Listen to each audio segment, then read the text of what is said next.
Hey everybody, it's Chief Meteorologist Brad Petrovich. It's Tuesday, May 12th. Welcome to Weather School.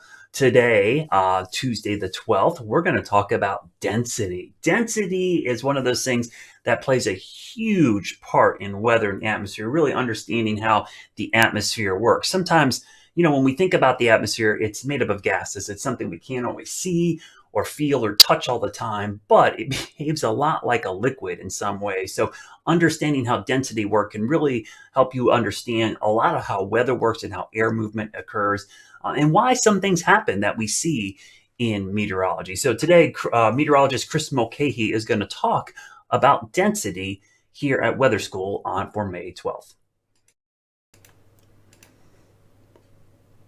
Density. Density is pretty much how compact an object is. The higher the mass of an object, well, the higher the density.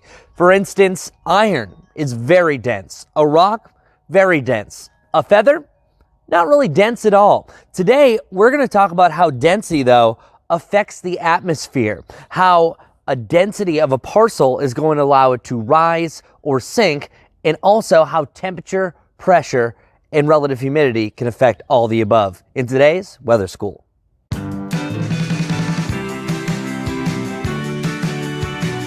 So mathematically, what is density? Density, we can represent it as D, or the technical term is this symbol, which is rho in the Greek alphabet. Rho, or density, equals mass divided by volume. And what I think is really cool about this is sometimes it's tough to remember these formulas. If you look at the M and the V, you can make a little heart out of it. So mass divided by volume. So thus, the more mass that we have, the more dense it's going to be. So that's usually why whenever you have really heavy things like iron and a rock, that is going to have a lot higher density. That means that there's a lot more molecules per unit of volume. But in the atmosphere, it's really a measure of the number of air molecules. But to complicate things more, air density is a little bit different. That formula is actually P, as in pressure, divided by RT. Now, the R is just the universal gas constant. That's getting a little bit too in particular, but there's also another formula that can come out of this. This is all part of the ideal gas law, and if you rearrange it, you can also get what the pressure formula is, which is just going to be density times that R constant and T. The reason why I show you this is it just really shows that as far as density goes, it's all related. Pressure, density, and temperature all work hand in hand for the changes in the atmosphere. For a better visual, here are two boxes. So which one do you think is more dense? If you guess box B, you are correct. The reason why is that there's a lot more air molecules in a given area. That's the same way that the atmosphere works. Whenever you have a lot less air molecules, that means that they're freely moving around, and likely that area of air, that parcel of air, is going to be a whole lot dense, and it's going to rise up. In this case, this would be warm air for box A, and cold air would be box B. Because in the colder environment, there's going to be a lot more of those molecules all huddled really closely together. So the warmer the air becomes, those molecules are able to move a lot more freely. The colder it becomes, those molecules will slow down and oftentimes will contract and huddle a little bit closer together. So that's the main reason why cold air is denser than warm air. Okay, we're done with the math, I promise, but let's do a little experiment that's going to show you exactly what densities do when they interact with each other. This is going to be a good demonstration to show what happens in the atmosphere, because densities are constantly changing throughout the atmosphere, and the bigger changes they have, well, the more unstable that environment gets. But let's take a big step back. Let's talk about liquids. Okay, what we have here is just a plain glass of water. The other liquids that we're going to be using are some maple syrup and some vegetable oil. Now, all these have different densities. The higher the density, well, that means that that liquid is going to settle down to the bottom. So I have water in there right now. Let's differentiate between everything by just adding a couple of drops of food coloring. It just makes it look so much better, right? All right, so let me do that little mix. All right, so there's the blue. That's the water. let's pour in a little maple syrup. And keyword is I'm only going to do a little maple syrup just because I don't want to waste it because I need this for my pancakes.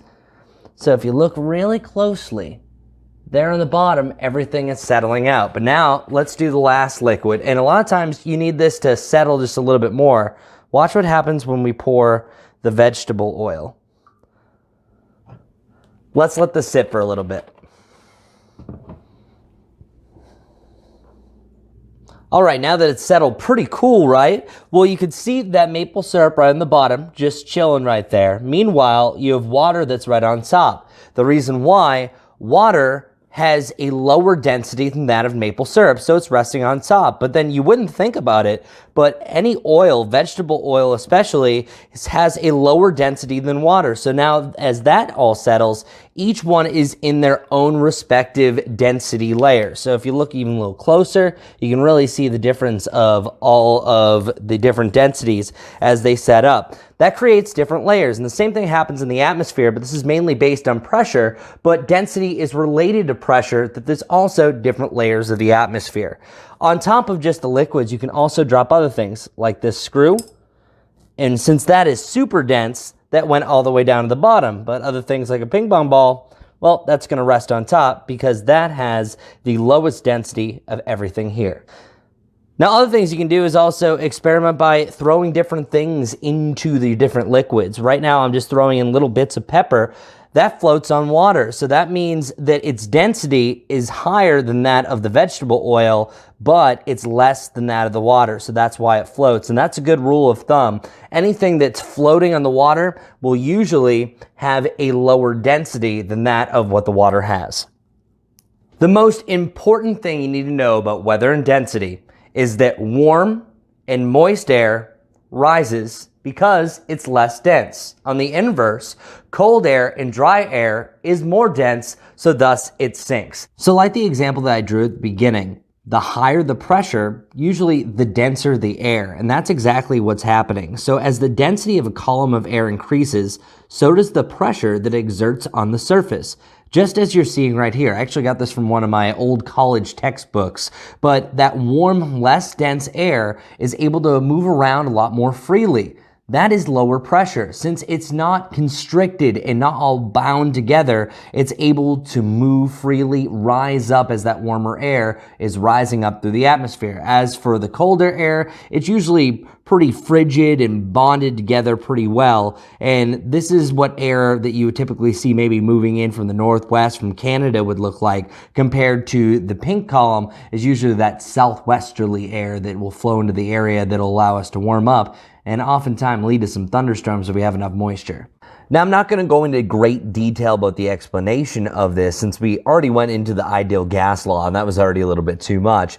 But the difference in densities is also one of the reasons why we have different levels of clouds. Different parcels of air, and when I say parcel, I just mean a chunk of air as it's rising up. Depending on its density, it's going to condense at different levels, and it's going to stop rising depending on what its density is. Also, since density and pressure are related, the change in density ultimately leads to the change in pressure, which leads to wind. So there you have it. Density is so important in everyday weather, and it can change so quickly as the temperature rises or falls. I'm meteorologist Chris Mulcahy. Hopefully you enjoyed this episode of Weather School. I look forward to seeing you next time. Thanks, Chris. Yeah, great episode today talking about density. It really is. We got a little math in there. I love that. And it just goes to show you a lot of what we do in meteorology is a lot of math. I was just talking to someone today about, wanting to go into meteorology, and what is the one thing that will surprise most people when they look into going into this field is how much math you need to take. High-level calculus, trigonometry, differential equations, everything in the atmosphere is actually calculated using math equations. So makes a lot of sense that we would have the ideal gas laws in there. So hope you enjoyed today's Weather School. Remember, at any time you can go to our website, WCNC.com, or go to our YouTube channel, WCNC's YouTube channel, and we have a playlist, every single one. This is episode 46 today. Go back and check them out. They're going to stay there. So maybe later this summer or in the fall when we get back to normal, you want to pull up some of these videos to teach a lesson. They're all listed in there. Hope you enjoyed today's Weather School. here at WCNC. We'll see you tomorrow at 1 o'clock.